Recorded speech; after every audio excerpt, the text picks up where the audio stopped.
Hey, I'm Danielle Cover. I'm Christy's co-chair on the committee, and I'm going to introduce our lunchtime speaker for today.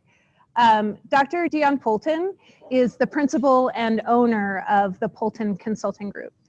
And I learned about her work on unconscious bias and intercultural dialogue after reading an article in, of all places, Forbes magazine about her.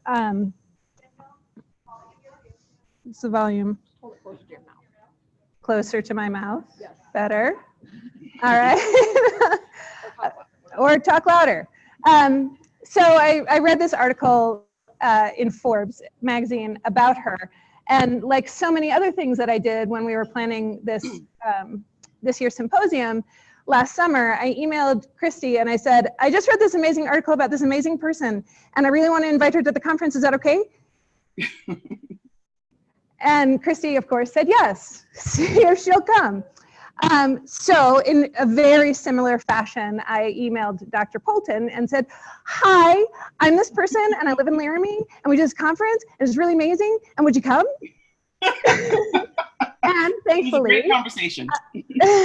And thankfully, Dr. Poulton said yes. And it's so amazing for us that she said yes and that she agreed to come and talk about her work and talk about, again, intercultural dialogue and unconscious bias. Her work spans the spectrum of education, but she really does focus on adult learning, adult education, in employment context, and on this idea of helping people to identify when their own internal biases are impacting the way that they're interacting in the world and moving through spaces. Because of the weather, Dr. Poulton is appearing by Zoom today, and we appreciate and really thank her for her commitment to the symposium and her willingness to participate even though the other gods told us something different. So please welcome Dr. Dionne Poulton to the Shepherd Symposium. Oh, hello. One other thing, I'm sorry, Dr. Poulton, one other thing I forgot, because we're organized up here. After Dr. Poulton's presentation, if you are interested in asking her a question, we're gonna have the laptop with this little microphone down here. You can come up and make a line. You have to speak into this little microphone in order for her to hear you. And we figured the best way to do that would be to make the microphone central. So if you have questions or you have comments, come on up and you can talk right into the computer and into the microphone, and then Dr. Poulton can answer your questions. Thank you. Okay, everybody can hear me okay? Can you hear me okay? Yes, they can hear you. Okay, great. Good afternoon. Thank you so much for that wonderful introduction, Danielle. And I am really, really disappointed that I could not be there with all of you today. I was so excited, and actually, I think it was last August that you reached out to me. So it's been a few months, and unfortunately, of course, as you said, I guess God had different plans for us. So nonetheless, I prepared a presentation for you, and I added some more slides quickly just before today, so just to kind of, so you're not bored looking at me the entire time.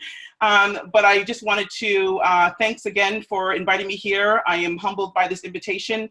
To echo what you said, it was absolutely horrific and disgusting what happened with to Matthew Shepard, and I'm so pleased that that these symposiums are taking place, that we're having these conversations, and I have to just commend University of Wyoming for what you're doing. Just based upon what you just said, the opening, you talked about being on native land. You also acknowledged having accessible spaces for people with wheelchairs, with disabilities. Like, those are two major things that people always overlook all the time. So just in what you're saying, it's one thing to think something, but you actually do it. And so I'm really, really pleased to be here today, and I hope you enjoy this presentation. So the name of the presentation is called "What Does Justice Look Like, and How Do We Fight for It?"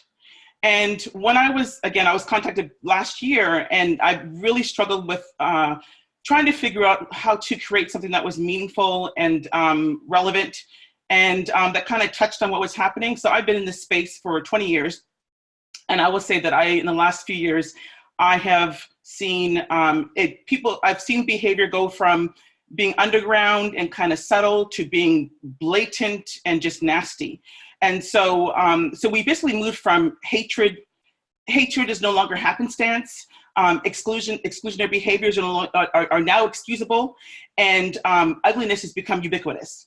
And so I thought, okay, what can we do in order to combat what is happening in our society right now? How can we actually, as agents for love and change and humanity and social justice, what can we do? So I decided to create, or use the word, sorry, I'll come back to that second. I actually decided to use the word justice as an acronym. So, and for each letter, I basically, it's a framework that's going to offer us a clear and practical and grounded behavioral suggestions on how to genuinely demonstrate support, advocacy, inclusion, and love for all, and how do we promote a just society. So the acronym, J is judge not. U, unconscious bias. You have to address that as we shared. S, survey your power and privilege. T, treat others the way you like to be treated. I, invite others into your circle. C, call out ugliness. And E is for empathy. And throughout this presentation, I always like to have a little call to action, and this comes to mind all the time. So I always say that we need to pay attention and pay it forward to fight for justice. And if I were in the room, I would have asked you to repeat that. So can you repeat that for me, please? Can we hear?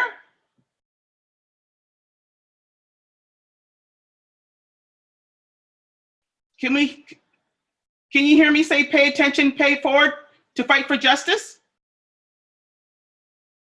Great. Dionne.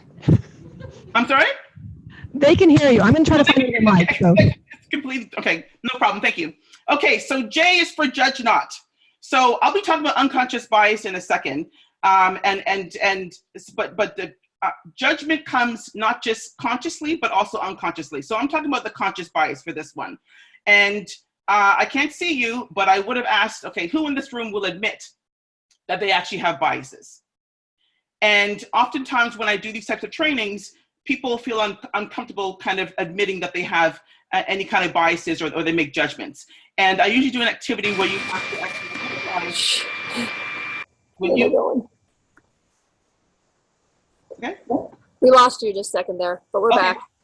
I plugged in another microphone that I hope maybe you'll be able to hear something from them. So that's what we're doing. So you can see if that works. Okay, great. Do you know what the last thing that you heard?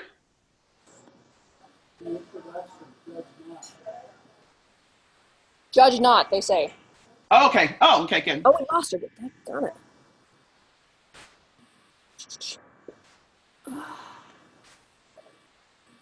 Okay, we're back. Okay, can you hear me okay? All right, we're good. Okay, great. So judge not, and I'll be talking about unconscious biases, but here I'm going to talk about the conscious biases because oftentimes, well, not oftentimes, we do, our brain naturally makes sense of things. It categorizes things, and it helps us use our prior knowledge to make sense of situations. So for anyone to say they don't judge, that's a lie. We all judge, regardless of who we are. The goal here, though, is to help mitigate them and to become more consciously aware of when we judge people. And so oftentimes when I do presentations or trainings, I actually ask the question, when have you been the culprit in a situation? And I call it culprit bias, meaning when did you make a mistake based upon any kind of factors such as race, class, gender, or when did you misjudge somebody? And then on the other side of the cue card, I'll say, okay, when were you a victim? And at the end of that, I usually say, okay, so now who wants to share a situation? Either it's whether you're a victim or you're the culprit. And inevitably, people will talk about the fact when they're a victim, but it's hard for them to own when they were actually the culprit. And there's a reason why. So social desirability says that it teaches us that people are not usually willing to report their negative attitudes toward others, even when they're aware they make assumptions based on gender, race, sexual orientation, disability, and so on. And the persistence of prejudice, even among those who renounce it, may simply be that responding without prejudice is sometimes difficult. And as I just said, our brain, the neuroscience tells us we naturally make sense of things. We actually make judgments, and it's a matter of how do we not use those judgments and then assign value or make someone less than based upon what we think is going on. The other thing is people view themselves as fair-minded and liberal, and therefore it is hard to believe, acknowledge, and accept that they can have biased thoughts, attitudes, and feelings that can hurt people of color and other types of people. So I'm going to share an example of when I own it, and I will be sharing a number of anecdotes throughout this that have happened to me or in my I would say in my circle, because I think it's important to add personal stories, because they enrich our education. And the other thing is when you add personal stories, real stories, they're irrefutable. So anyone who wants to say, oh, that didn't happen, or that can't be true, or that doesn't mean anything, that it actually is my experience. It's somebody actually experienced it, which means that it's true and it's valid. So I'm going to share an example where I judged somebody unfairly. So my husband and I went to, I think it was Home Depot or Lowe's, one of those places. We were doing some work on our house. And we got there about 7:30 in the morning, and there was a woman at the register, and we walked up, and she barely acknowledged us, if at all. So she didn't look at us. She didn't say anything. She didn't say hello. And she was just slowly moving and just checking out the stuff. And in my mind, I'll admit it, I said, wow, she looks really disheveled and unprofessional, and she didn't even acknowledge us. That's pretty rude. So then I was thinking about that, and she's checking us out, and then I caught myself and I said, okay, what's going on? Is something happening here? So I was looking at her, and she happened to have a tattoo of a heartbeat around her collarbone, looked like a necklace. And I said to her, I said, oh, that's a pretty cool tattoo. I've never seen that before. And she literally broke down in tears and said, oh, I decided to do that because my daughter is in the hospital, and she's a newborn baby, and she has a heart condition. So she said, I got a tattoo so I can just be there with her, because I can't be there with her. And it was first of all, I felt horrified and mortified that I was such a horrible person to think badly about her.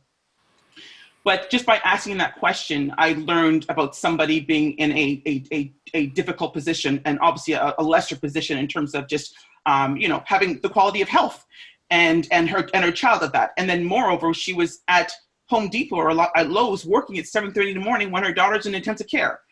So I just wanted to share that scenario, because I think it's important for us to be cognizant all the time of what we're thinking and how we're judging people, because we don't know what's happening. And if you don't ask a question, then that can really, it's a missed opportunity. So the way it ended is that we actually end up just talking to her and saying, oh, we'll pray for her or whatever. And it did make a difference. And also it was also a gift for me, because I have two girls that are healthy. And I said, you know what, thank God that, that I was able to have two healthy children. So by not asking questions with people and strangers, we miss opportunities for meaningful interactions. So I share that because I think it's important. And I will reiterate what I said before, is that if we don't pay attention and pay it forward, we can't fight for justice. And when I say pay it forward, as you can see, I'm not just talking about money. I'm talking about giving a compliment, giving support, praying with somebody, trying to lift somebody up. And the justice piece, and actually I bypassed the synonyms. Some synonyms for justice are, nonpartisanship, being egalitarian, not having biases. So there are different synonyms that you can look up to say what is justice. So when you move out into the world, as I try to do, and I've been doing for many years, because I try to be what I teach, is really think about those areas and those times where you can be a support to somebody, and that you are really, really thinking about and advocating for justice in small and large ways. And I'll continue to show you some ways that you can do that. So unconscious bias, as was just shared, my Ph.D. research looked at unconscious biases of teachers in the classroom. And I created a workshop in 2004 called Think You're an Unbiased Teacher, Think Again. And this came about as a result of just my teaching experience in high school. I was teaching at an inner city school, And I ended up teaching special education boys. And, you know, what comes to mind with special education, if some people think, okay, well, it's historically in special education, a lot of Black boys are put into those places, and it's been described actually as dumping grounds for Black boys. But nonetheless, when I taught special education, I did have Black boys in my class, but I had a range of people, of students in my class from different nationalities. So I was asked to take over a class by my principal, because it's my first year teaching, actually. This is like back in late 90s. I was asked to take over an unruly grade 9 boys class, and they had already gone through 3 different teachers. And the principal said to me, Dionne, would you mind taking this class over? They're having a difficult time. That's fine. So I came into class, and I said to all the boys, it was 35 grade 9 boys. You can only imagine what that was like. So I came in class and I said, okay, I heard you have a difficult time with other people. I said, you're going to pull up your pants, come to class on time, do your schoolwork, and we're going to have a good time. And when I came in, they were all pretty much failing. And then by the end of the school year, they'd all done actually really well. And some got A's and B's, and one was suspended, but nonetheless, they overall collectively did really well as a class.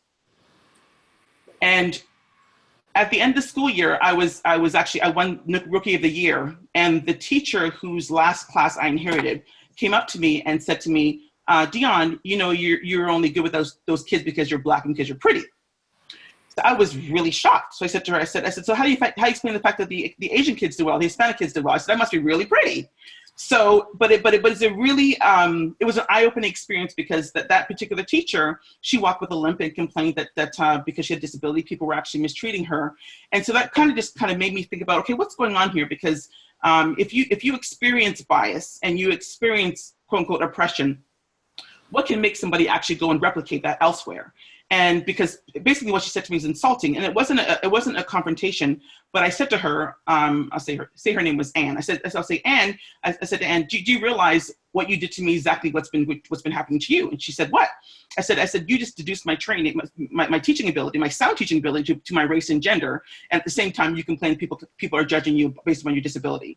So it was really eye-opening for me, and that led me to do the research in this area. I did my master's looking at teacher comfort levels in the multicultural classroom, and then eventually creating this workshop and doing my PhD in this area. So that's the backdrop to how I got into this area. So, and I would proudly share too that you know, again, I started in 2004 when unconscious bias was not popular, and I'm proud that my research actually addresses this. So I just want to give you a little definitions of what it is and add a little more. So what is bias? It is prejudice in favor of or against one person or group. So people think, it's a negative thing, but if people are biased towards people that are as well.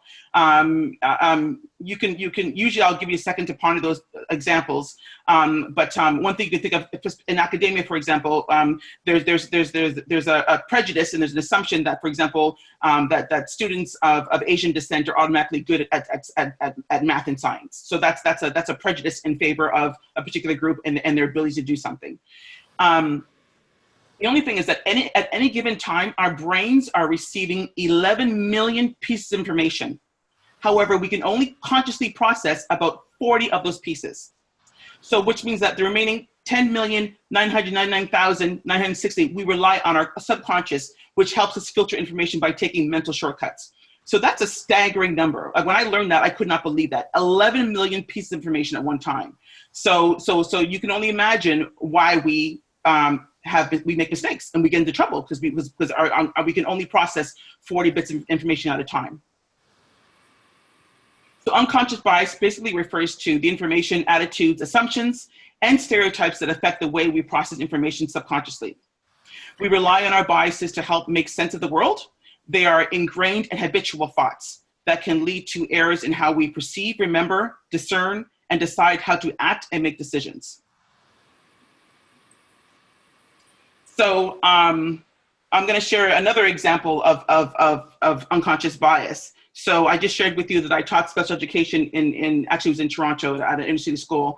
And shortly thereafter, I moved to California, San Francisco, and I decided to get acclimated to the area. So I decided to volunteer at an after-school program for marginalized children in the city.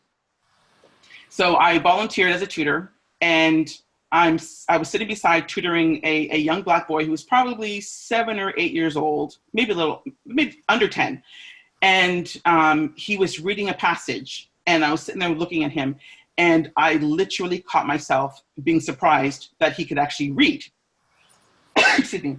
And so that it really shocked me. And I was shocked because I realized, wait a second, why am I thinking this little Black boy can't read? And I come from a family that has Black men that can read, that are educated. I'm married to an educated Black man. Why do I think this? And the answer was, I had transferred the context that I experienced in Toronto, teaching in a special education class with boys who could barely hold a pen. Their fine motor skills were they weren't even working. They couldn't even hold a pen. So I transferred that experience from Toronto to San Francisco and assumed, okay, the Black boys couldn't read and write in Toronto, therefore it's the same thing in San Francisco. And so that was a huge, eye-opening, horrifying experience that I went through. And that really was probably the biggest thing, that along with the teachers comment, that made me really look into, okay, what's going on here in the teacher-student transaction? What's happening in the classroom? And if people are thinking this way, how is it impacting student outcomes? How is it impacting instruction? So that's what forced me to get into this area.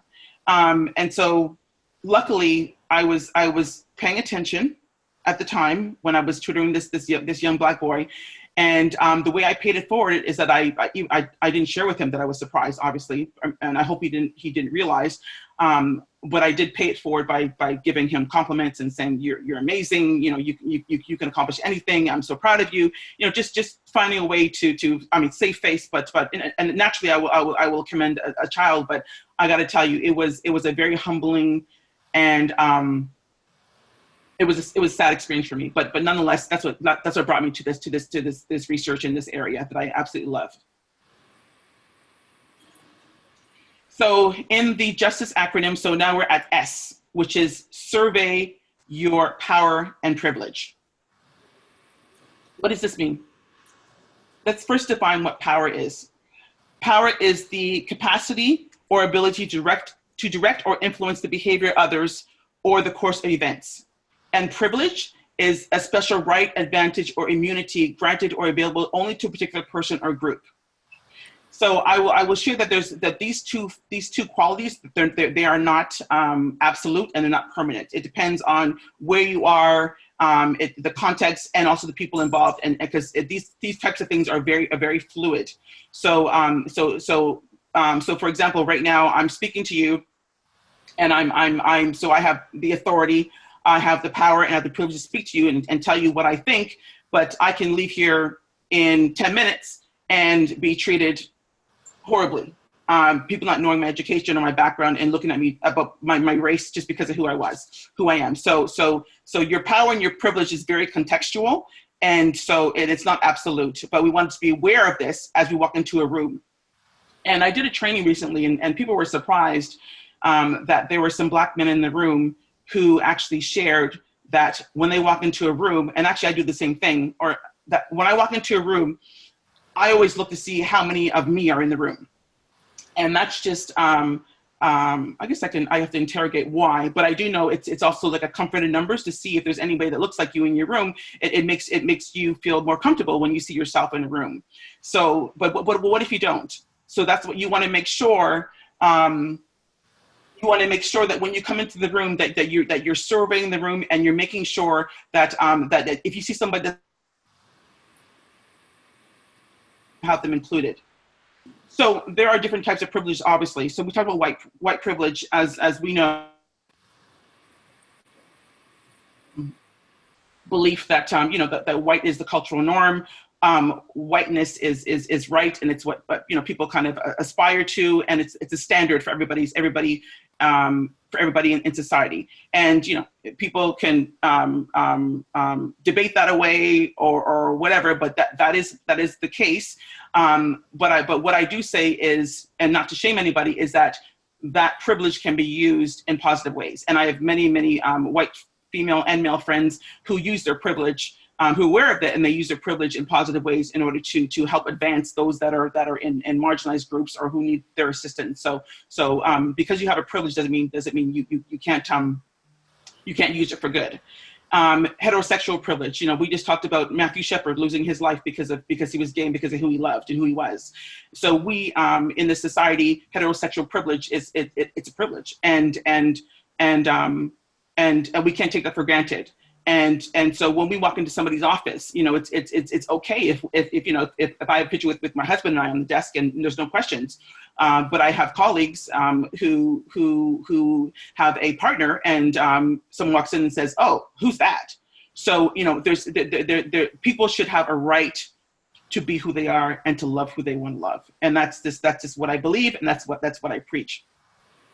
We have the able-bodied privilege, and I love the fact that it was acknowledged, as I said earlier in this conversation. Just, you know, the fact that you mentioned, okay, having the accessibility for people that are in the room right now listening. I think it's awesome, because there are places that don't even acknowledge that. They really don't show and care to be inclusive.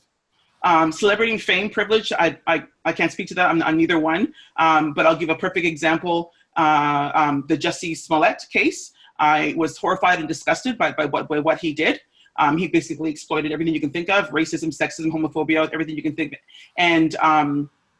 And typically, you know, we live in a society where Black men in particular are kind of thrown in jail for ridiculous stuff. And here he is, committed these crimes, but yet he got a slap on the hand and was laid off, and was let off, and that is because of his celebrity and fame. So that just goes back to what I said about power and privilege being very fluid, and depends on who you are and also the context of the situation. So I'm just going to go through this. The English speaking, as we know, that's self-explanatory. So oftentimes we encounter people who may speak a different language, and then they're treated differently. But I always say, if they speak another language in addition to English, they're bilingual, which is more than what I am. So for me to look down on them, that's just ridiculous, because they're in a better position than I am. They speak 2 and 3 languages.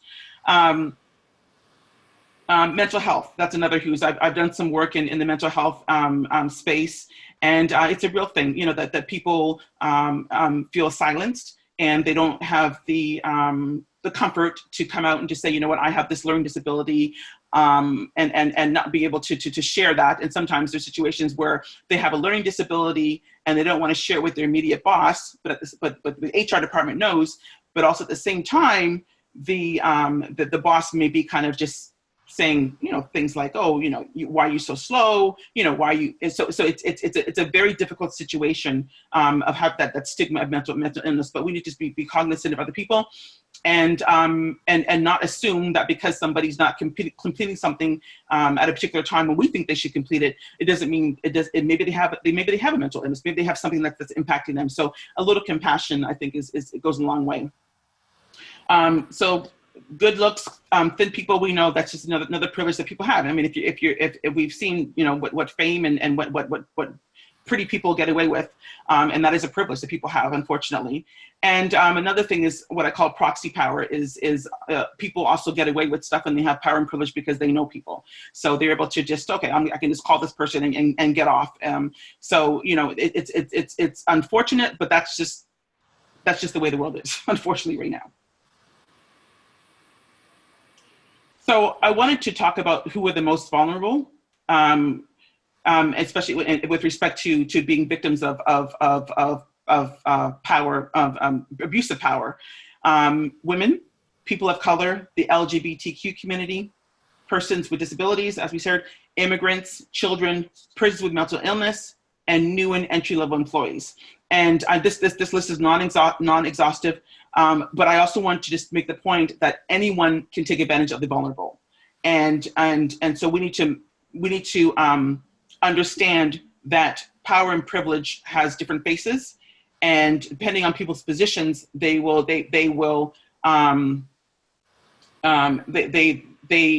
operate in certain ways based upon their position, not because of who they are or what they look like, or their race, their gender, whatever, but sometimes people just abuse their power regardless. So there's no face to this, but we have to be aware of that. We need to pay attention and pay it forward. And when we see that people are being abused and not being treated fairly, then we have to step in or try and do something to stop that.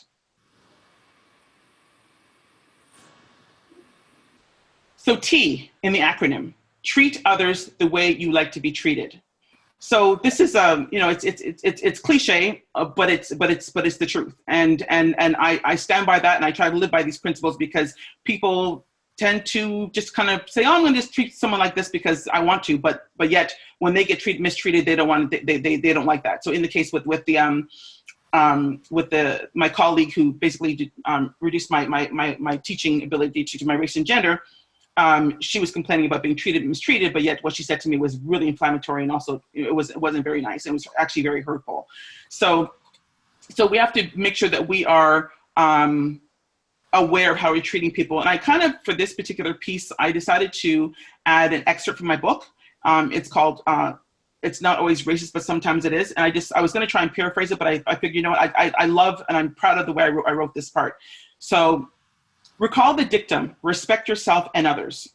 When we recognize that we share in the same dignity as other human beings by virtue of our humanity, and when we realize that there are fundamental principles of good reasoning recognized worldwide, it becomes difficult to justify treating others differently or poorly based on the view that mere difference has something to do with value.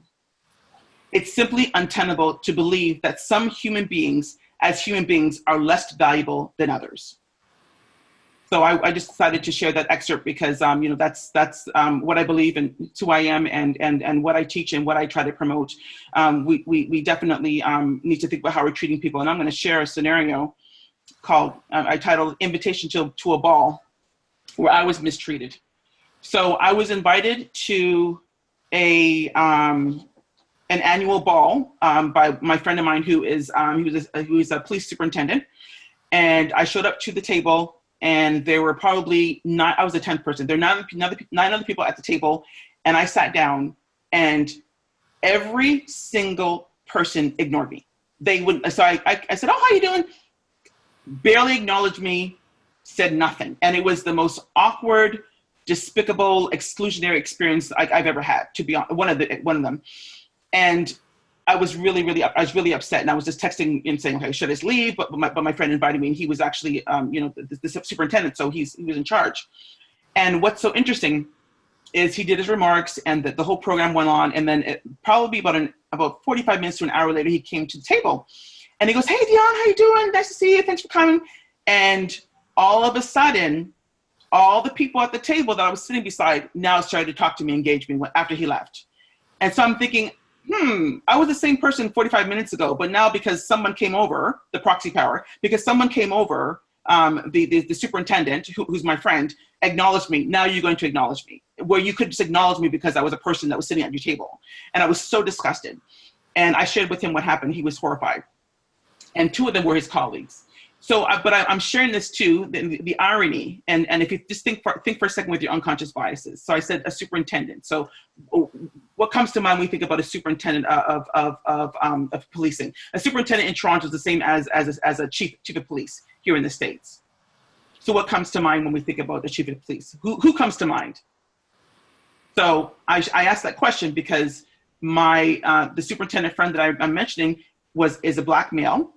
And the event I went to was for the Professional Association of Black Law Enforcement. So I was sitting at a table with all Black people who looked like me clearly and did not pay me any attention. And so back to the point that I made about anybody can exercise their power and privilege and be culprits. That's a perfect example of just a situation where you would assume that people in my community would treat each other with respect and dignity, but it didn't happen. And so I wanted to share that because we cannot have an expectation that because somebody looks a certain way or that they're going to behave a certain way. So, and that's why I was raised this way, and this is how I'm raising my girls and how I live, is that I look at each person individually. I look at your heart. I look at what you say to me. I look at how you treat me, and I cannot assume that because somebody looks like me that they're going to treat me properly or be respectful. And doing that, it's sad, but it enables you to have that kind of protection so that you don't kind of just get caught off guard with some people who just, who you think should behave a certain way, and so you don't get disappointed. And it's taken a long time for me to get here, because I've been bruised many times, and I don't want to give away my innocence and believe that that I should anticipate bad, but I do know that I am a lot more guarded and protected, and I do believe now that I have to just wait and not just automatically just give people the benefit of the doubt because of how they look, because I've been disappointed over and over again.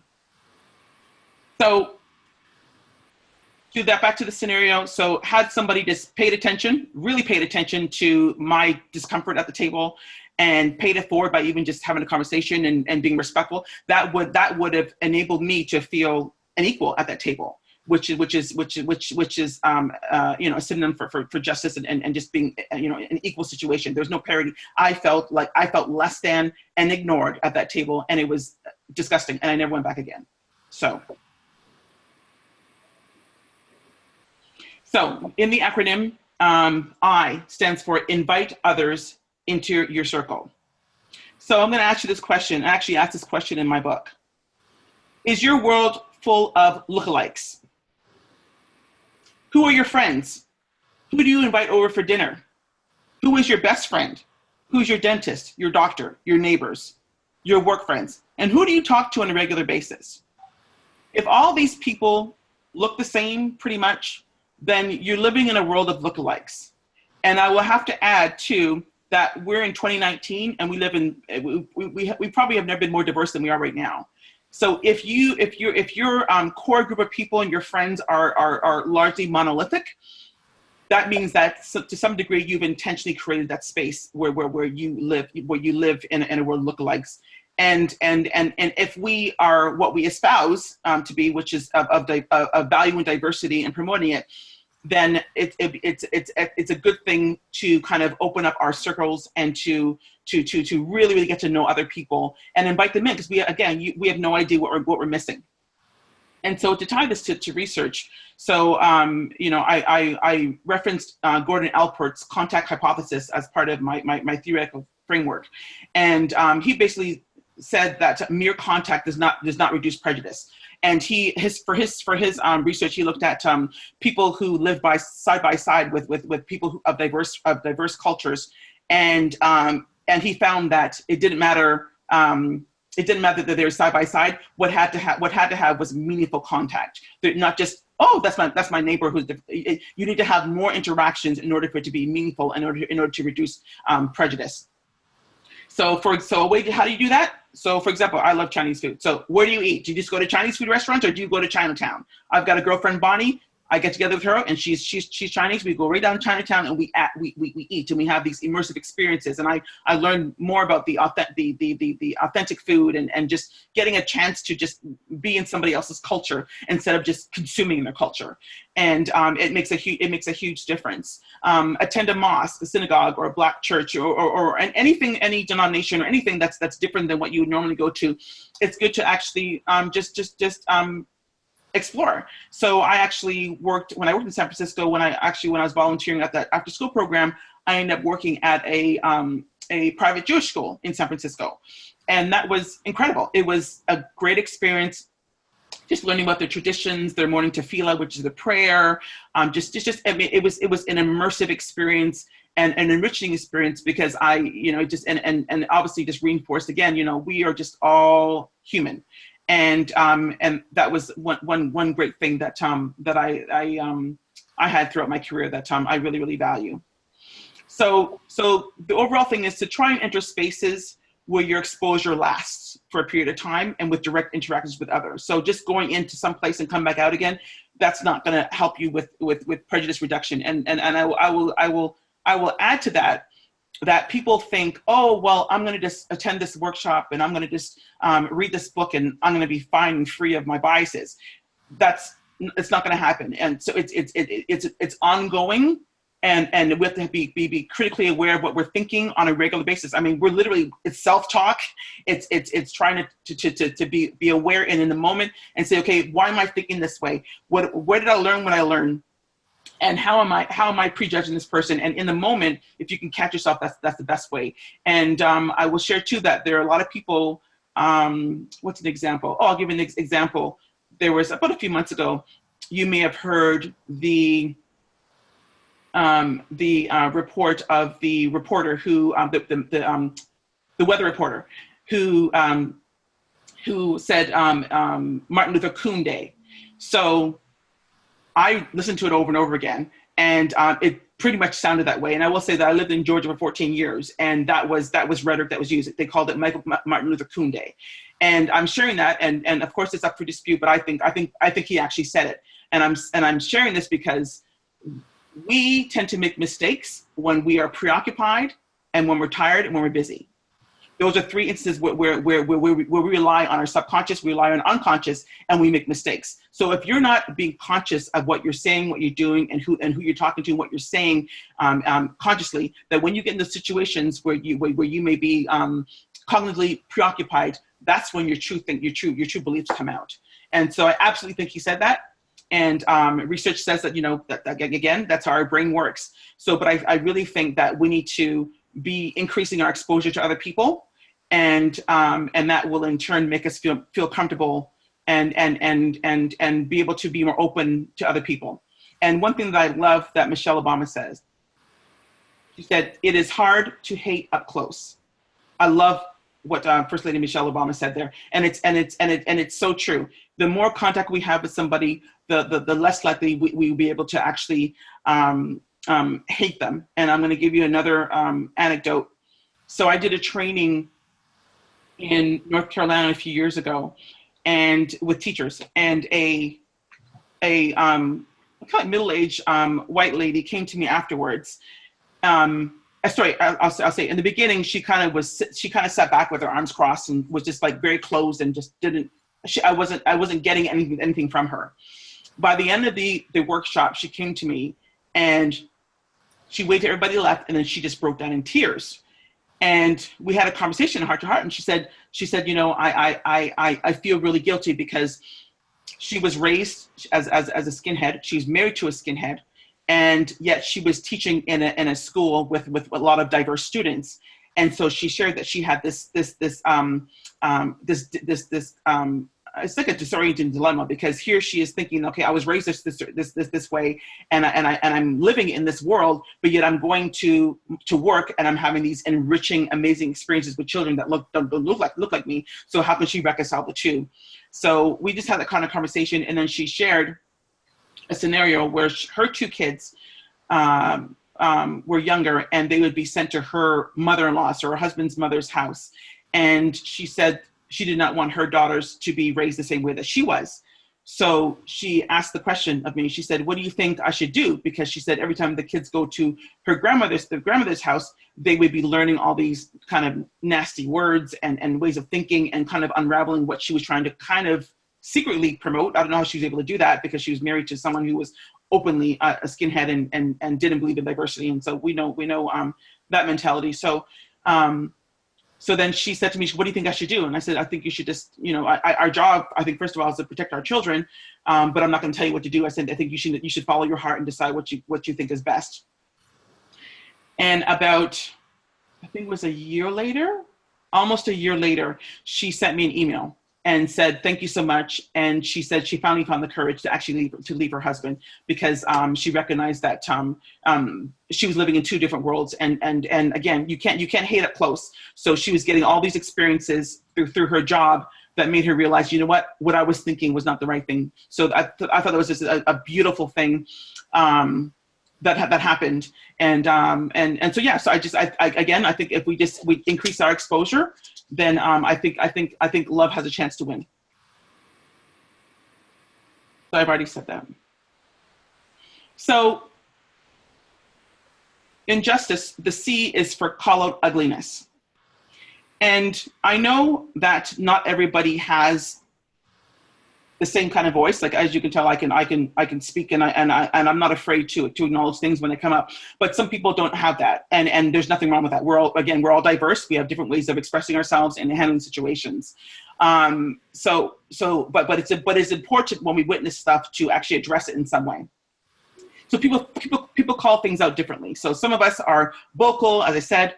Others do so quietly and report things when they see them, whether they're calling somebody's boss or calling any kind of entity or headquarters. I've done that before as well because how I've been treated. Some people participate in marches and public protests. So, for example, I'm not a marcher. Like I'm not one that will go into the street, and I just don't. It's not really who it's not who I am. It's not a bad thing, but I prefer to do this kind of work through education, other ways of showing my devotion and my support of justice. So everyone's very different. Others donate money. They donate money, books, clothes, even their time to help with these causes in order to fight for justice and to make sure that we are trying to keep the balance and making everybody feel equal in the society.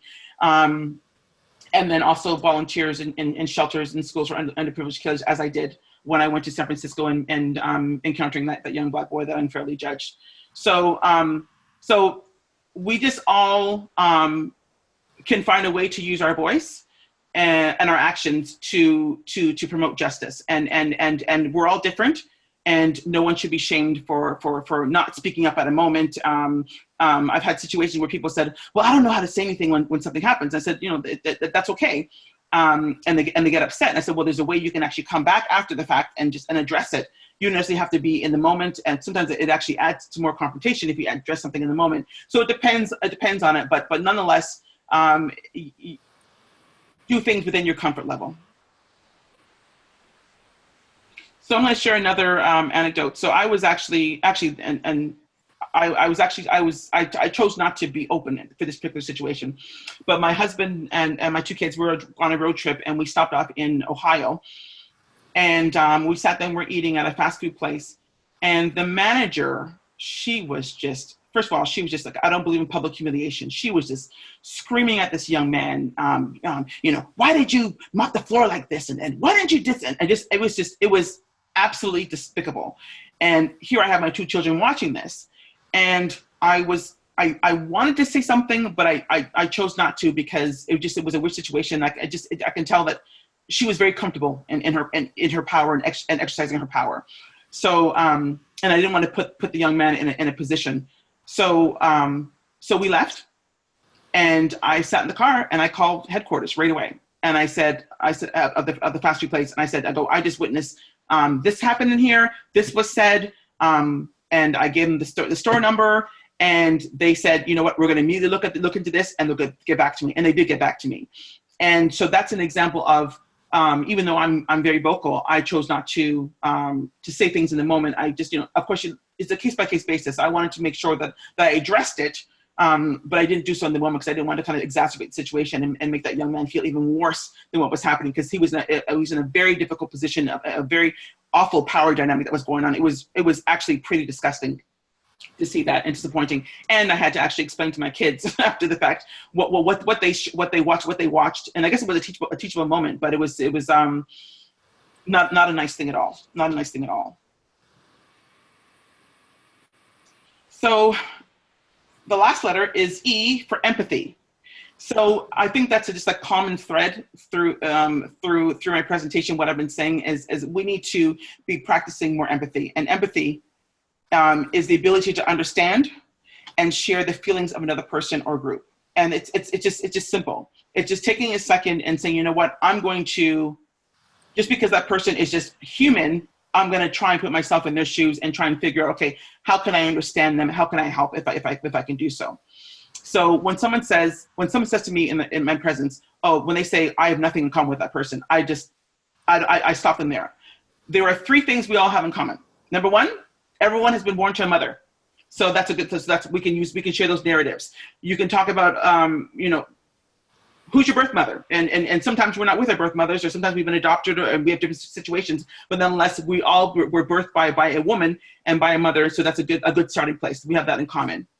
The other thing we have in common is that we all make mistakes, and that's regardless of any factor. As I've shared a situation where I was the culprit. I've shared situations where I was the victim in situations, but we all make mistakes, and we're all on a learning curve. And the other thing is, scientifically, our DNA, if look beside you, look in front of you, and look who you're speaking to.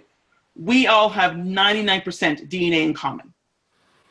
which is incredible, which says that it is ridiculous that we are treating each other the way we're treating each other, and putting our race and our gender and our sexual orientation and our disabilities and all that ahead of our humanity when we are so much alike and we are basically identical. So the way that we promote empathy is by remembering those three things. We have more in common than we do that's not in common. And so we should be focusing on that rather than our differences. I'm going to share with you a final anecdote, and this situation it really impacted me greatly, and I'm going to try and not get too emotional as I share it, but nonetheless, I'm trying to give you an example. So my father had passed away from cancer, and my mother, and my uncle was also not unwell and also passing away shortly with cancer. So I was at the airport, and I was in a lounge, and an older man came over to me, and he kind of, and I walked into the room, and our eyes made four, and I just smiled at him because, you know, there's nothing wrong with just smiling at somebody if you see them. And so I sat down, and then he kind of sat down almost in front of me, but just kind of, in the corner away from me a little bit. And he was looking over, and I was on my iPad, and I was just like playing my games. And then finally he came over to me, and he goes, "Do you mind watching my bags for me? I'm going to go to the restroom." I said, "Okay, oh, sure, that's fine."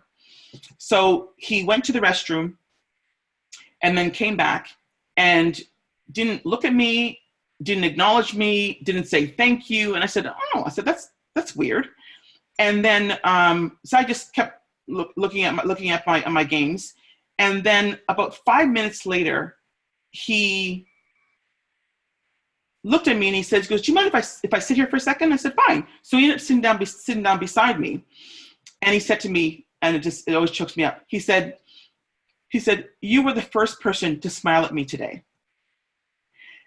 And I tell you, I was shocked, because it was like 4:30 in the afternoon. I'm thinking, if I'm the first person to smile at you and I'm a stranger, that's really sad.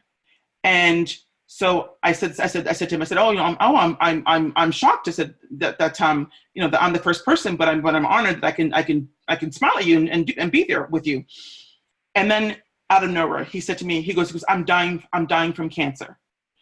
And I looked at him, and I said, "My goodness," I said, my dad just passed away, and I'm headed to Boston now. My uncle's about to pass away, and I'm really sorry you feel that way. And we ended up holding hands and weeping for like 15 minutes. It was sad, but it was so beautiful.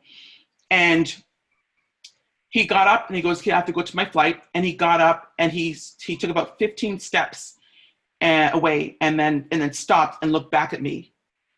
And then he walked away again. And I couldn't stop crying. And I felt bad after the fact that I didn't kind of get his number and follow up with him. But I'm sharing this because he was an older white male. He was probably 60, 70.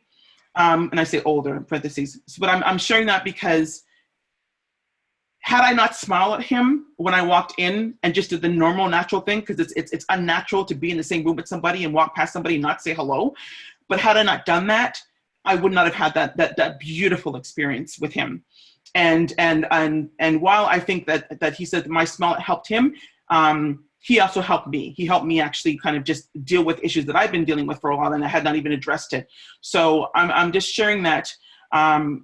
That because I paid attention and I paid it forward by helping him when he went to the bathroom and also helping him by watching his stuff when he went to the bathroom and just engaging him in conversation and not saying, "Oh, don't sit beside me."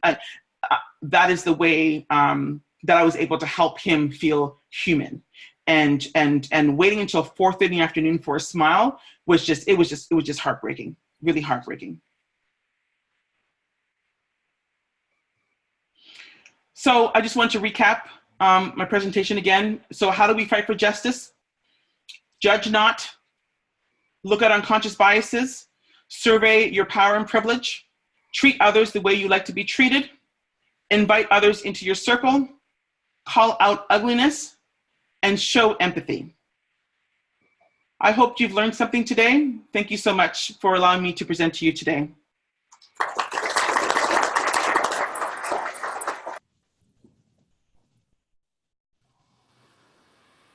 Okay, so if you have any questions, you're welcome to come up and ask her. Can you hear me, Dionne, when I'm talking like this? A little bit. Okay, we'll do better than that. But anyone have a question? Anyone have a question? Please. Welcome to come up or not. Yes. Okay, we have a question way over here. Let me see if this mic goes this far. We're not sure. We'll give it a minute.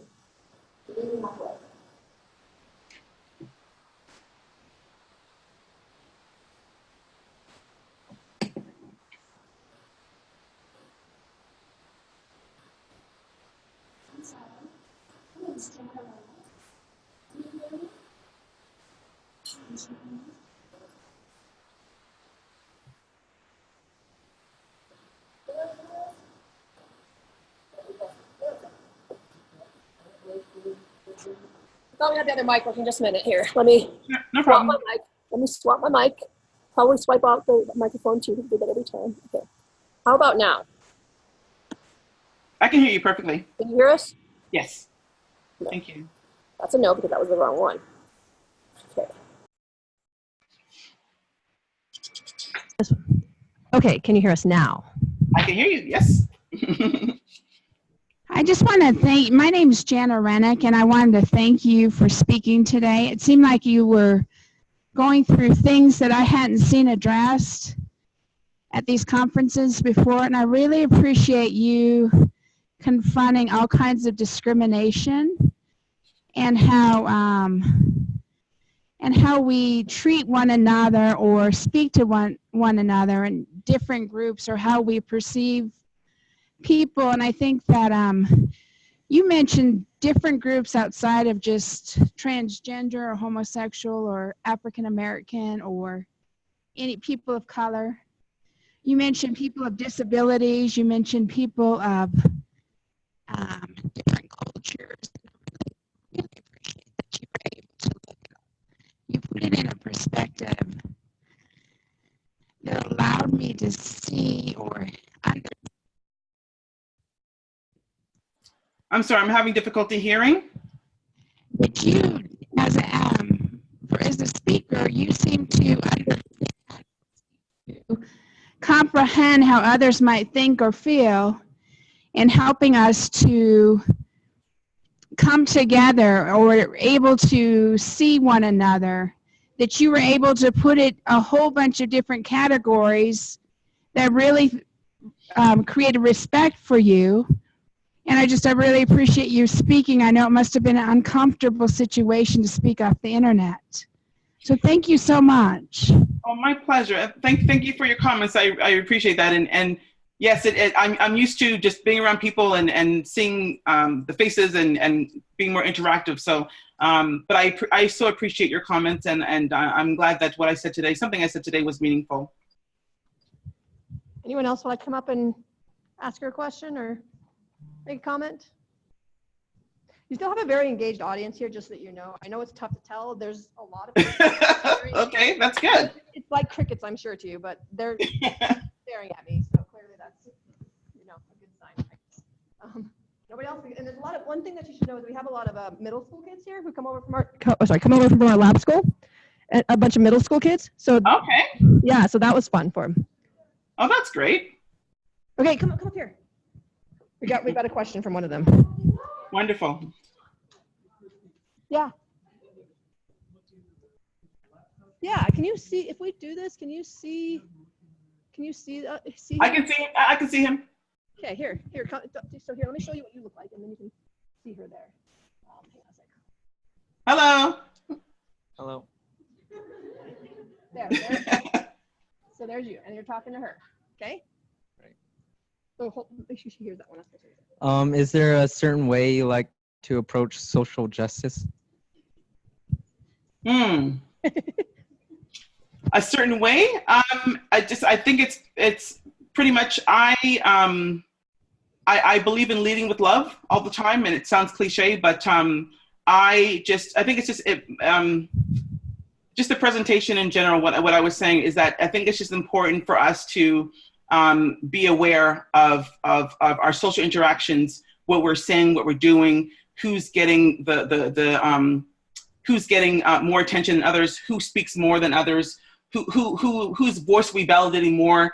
So that all kind of promotes social justice, and to make sure that we are making sure that things are as egalitarian as possible for all people. Great question. Thanks for asking. Yeah. All right, come on up here, because she'd like to see you when she answers to you. I don't know. Do you want to see him in the?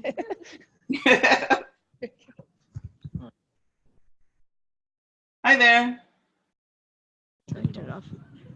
Okay, you're good. You're good. Now just stand them both up here and talk to them together. There you go. So, I was wondering like, what are your thoughts on youth advocacy and social justice?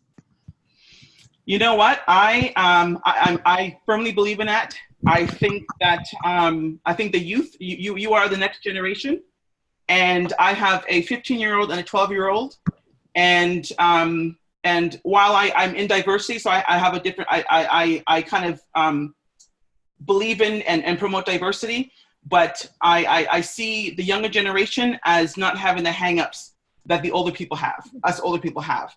And so I am completely excited by the fact that this generation, your generation, is not getting hung up on these other things that kind of get in our way of promoting humanity. And absolutely, I believe in social justice. So whether it's in your school, starting some kind of advocacy group, starting some kind of just getting together over a cause that you enjoy.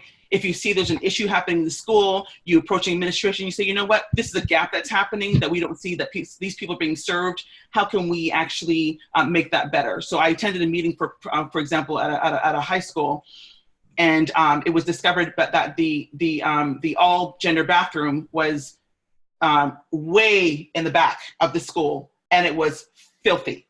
Nobody ever cleaned it. And so, while it's remarkable and great that they had an all gender bathroom, but what message are you sending if you're not even attending to it? You're not cleaning it, and it's way in the back where people. So it's almost like, making people feel less than because they have to go a far distance to use the bathroom. So absolutely, I think student advocacy is amazing, and it'd be great. Are you an advocate right now? Do you have advocacy? Yeah. So. Me with a couple of the other middle schoolers in this, here today, are part of a group called FOA, and it's Force of Altruism, and it's where, a teacher set it all up, and it's where kids just go and see what they can do to help our community and see what we can do to help our school. That's awesome. I love that. Congratulations. You're very, very proud of yourself. That's fantastic. Thank you. Thank you. We have room. We're excited. Here she comes. Together. These two together. Yes. All right. Hi. How are you?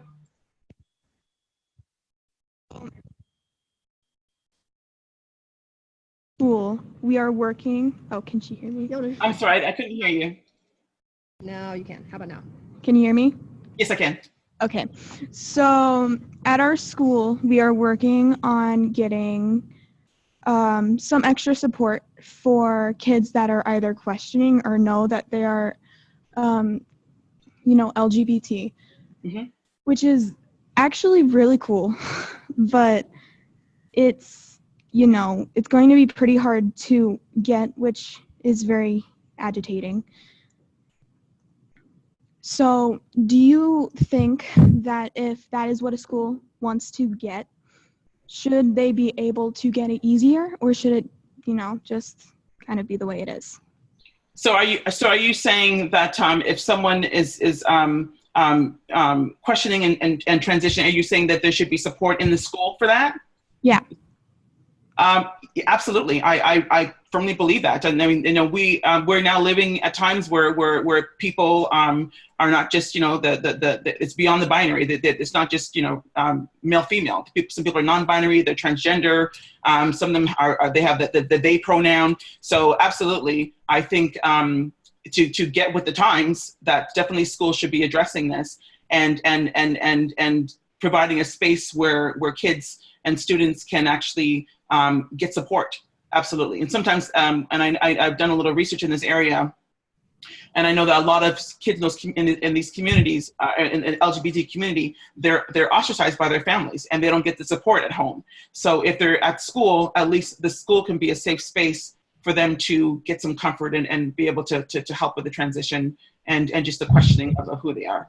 Just to help out with emotional support, because that's a thing I've dealt with in the past, is my family doesn't necessarily accept me. I'm pan, but they don't necessarily understand it.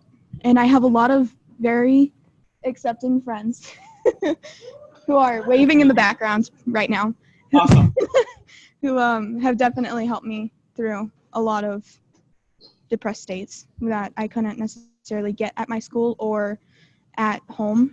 So yeah, it's very helpful to have that kind of extra support in the background, just to kind of keep you moving through things that you don't want to, but you have to. Yes, I understand.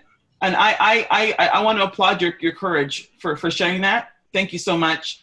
And it saddens me to hear that you don't have the support that you want. You have great friends, but hopefully in time with education, people actually, they become more aware of just, you know, what you're experiencing, but just keep being you. And I firmly believe if you keep being you, the people that will love you will be there. And sometimes the people that disappoint you are your blood, and some people who are there for you are not your blood. So you can make your own family. So I applaud you for sharing, and thanks for that question. Okay, great, thank you. All right, thank you all so much. There are more sessions going on, so.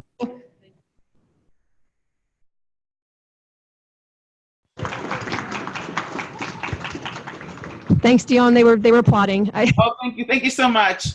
And I really appreciate, we really appreciate you. I know this is not probably your preferred style of presenting. I can tell because you're very dynamic and you're trying to get into reaction. It's really tough. Really appreciate it. We'll talk. Okay, sounds great. Danielle. I'm glad. Thank you so much. So I'm so glad to see you again. Yeah. All right, we're going to be in touch, okay? We're gonna be in touch. Okay, sounds good. Take care. All right, thank Enjoy the you. rest of the symposium. All right, thanks. Bye-bye. Thanks. Bye-bye. Yeah, bye-bye.